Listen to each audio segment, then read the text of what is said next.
The Sega Genesis. Whether it was number 1 or 2 in your heart, there is one number way bigger to worry about. 700.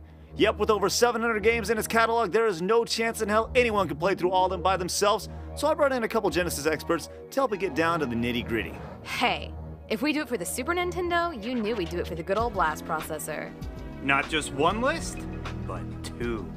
So let's count down the best the Mega Drive has to offer. So, hey, I'm Stuttering Craig. I'm Daily Destin. And I'm Maxifant Corey. For Screw Attack's Top 20 Genesis Games. Numbers 20 through 11. 20! After a huge hit with the original X-Men game, a lot of comic fans were asking, what else could they possibly add?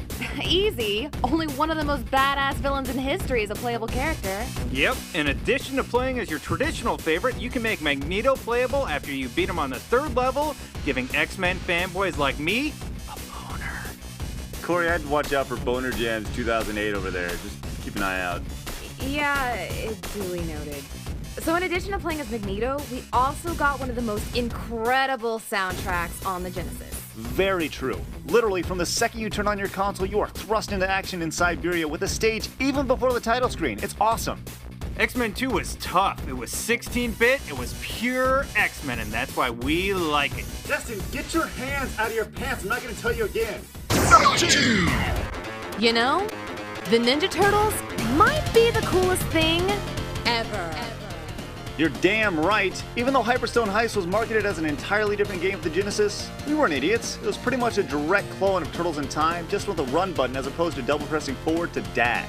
If you've played one TMNT game, you've played them all. It's just straight hack and slash fun. And besides, being a clone of the greatest beat-em-up ever isn't necessarily a bad thing. 18! There was once a time when EA produced football titles that did not have the NFL license. There was also a time when people actually bought games that didn't have the NFL license. Taking football's violence and multiplying it times death, Mutant League Football had skeletons taking on mutant dogs with massive hits along with holes and minefields to avoid. I love it! And if you didn't like how the game was going, you could always just bribe the ref. And if you didn't like that, then you could just kill the ref with one of your players, colon. If the plan works.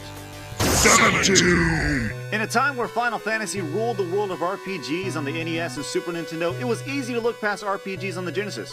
It's a shame too, because Shining Force really stood out amongst the pack in the early 90s. Well, the game didn't add anything overly revolutionary to the mix when it was released. It was just plain fun to play for an RPG. I mean, the main character's group is called Shining Force. That's like the name of a badass hair metal band. It makes it even cooler that you're trying to defeat the evil Dark Dragon. Shining Force versus the Dark Dragon. You're so lame. 16! I hate this game. Who put a game on this list where your main attack is shin kicks? You're an idiot. How can this not be on the list? It's one of the games that symbolized the Genesis. Altered Beast is all about getting buff and turning into animals to destroy dead guys.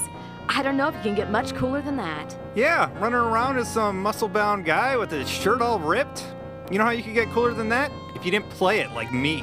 Yeah, just go and ask the GT community how cool they think you are. 15! But here's a game that I love. Kid Chameleon is pretty much the story of the coolest kid in the world.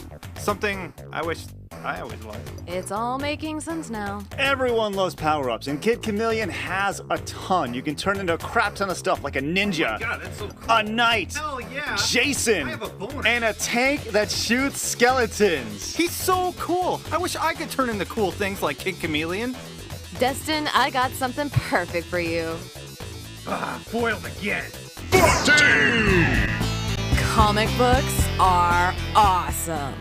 Yeah, but what if you were sucked into one to take on a bad guy who could draw enemies to take your ass out? That is Comic Zone. Easily one of the most imaginative games on any console ever. Comic Zone is what happens when you maximize a console to its fullest. Too bad no one was around to play it because it came out when the Genesis was pretty much dead. 13! While not a huge commercial success, Out of This World definitely had a really big influence on the gaming world. Leading developers like Hideo Kojima would often say, hey, this game had a huge influence on my career. Just not like that, more Japanese. Anything that guy says influenced him has to be good. A cult hit, Out of This World was known for its cinematic effects and cutscenes. While this may look like crap by today's standards, this was huge back then. Think of it kind of like the original Prince of Persia, just in space and looking better. Whoa! If there was one game that summed up the 90s in video games, it would probably be Earthworm Jim. He was so zany and wacky and offbeat. And he was in an awesome game. When he returned for the sequel, we were stoked to see what kind of wackiness he would cause. If you dug Earthworm Jim 1, then Earthworm Jim 2 just tickled your coccyx. What? Your coccyx. Jim saved puppies, used one of those old people carts to get up the stairs, and even inflated his own head to get past a level. That is hilarious. And look at how cute Jim looks as a blind cave salamander carrying his adorable little gun. Wait, why would your tailbone be tickled? Can somebody explain it? 11! Fight! How can MK be at number 11? Well, answer me this. Aside from Sonic, can you name another game that sold more Genesises than Mortal Kombat? It's not because the game looked any better than the Super Nintendo version, because it didn't. Everyone wanted to play the game for one lone reason. Blood. Corey, you're scaring the crap out of me. Shut up, you pussy! Good point, Core. You know, I own the Super Nintendo version and actually went out of my way to go to my friend's house who had it on the Genesis. It's amazing what a little blood will do to a game. Yeah, it makes it fun. Excellent. Hey, thanks for watching. To see more awesome Screw Attack content, just click one of those links right in front of you.